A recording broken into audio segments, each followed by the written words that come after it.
Nama saya Francisca Felisa Yangbati, NIM 1711111010209. Perkenalkan, nama saya Maharani Indita Mamuaja, NIM 1711111011193. Dan pada saat ini kelompok kami akan membahas materi mengenai latar belakang perlunya penyuluhan kesehatan komunitas tentang HIV/AIDS dan penyakit menular seksual lainnya. Nama saya Maharani Indita Mamuaja dengan NIM 1711111011193.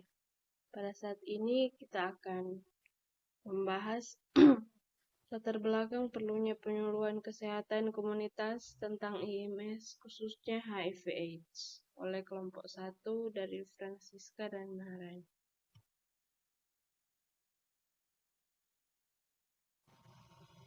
Definisi IMS.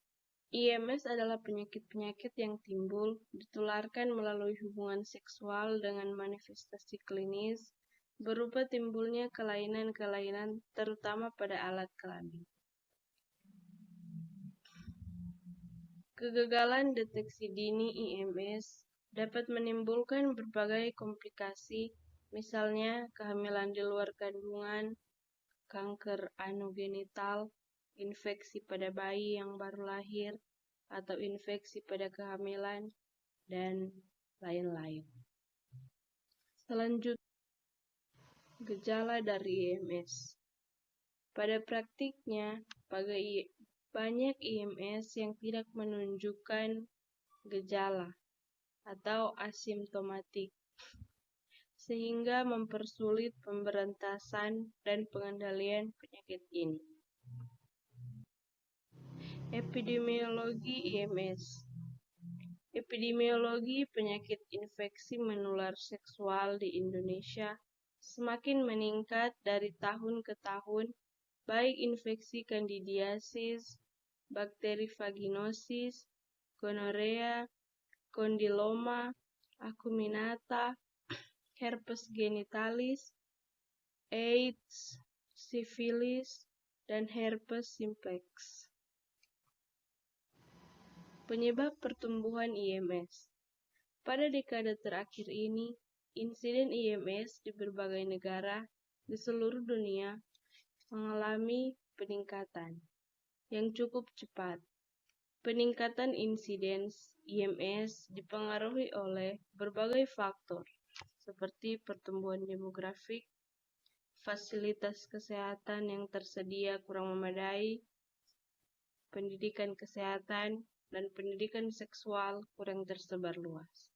Kontrol IMS belum berjalan baik, serta adanya perubahan sikap dan perilaku.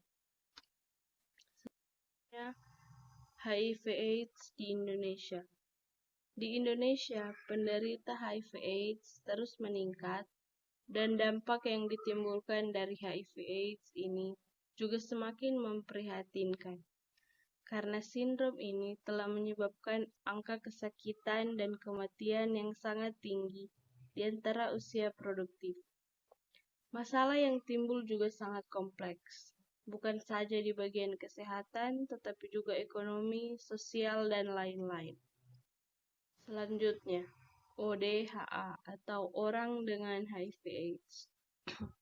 Sebagaimana kita ketahui bahwa masalah mendasar yang dihadapi orang dengan HIV/AIDS atau ODHA bukan semata-mata hanya penyakitnya, tetapi juga masih banyak masyarakat belum bisa menerima keberadaan ODHA ini.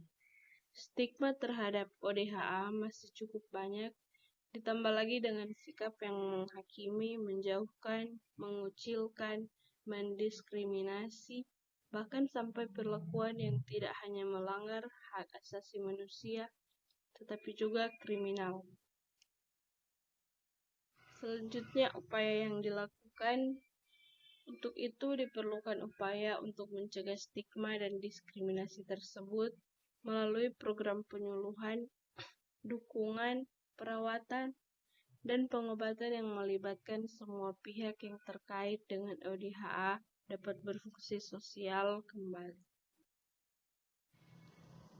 Selanjutnya, upaya yang dapat dilakukan, masyarakat memandang HIV/AIDS sebagai penyakit yang membahayakan dan sangat menakutkan. Karena penyakit ini belum ada obatnya, baik dalam bentuk vaksin maupun imunisasi. Penyakit yang mematikan dengan penderitaan yang relatif lama dan cara penyebaran cepat, sehingga jumlah penderita yang sebenarnya sulit diketahui. Juga sebagian besar orang yang terinfeksi virus HIV ternyata sebagai penderita AIDS. Oleh sebab itu, penyakit HIV/AIDS menjadi masalah sosial yang harus kita tangani. Sekian presentasi dari kami, diucapkan terima kasih.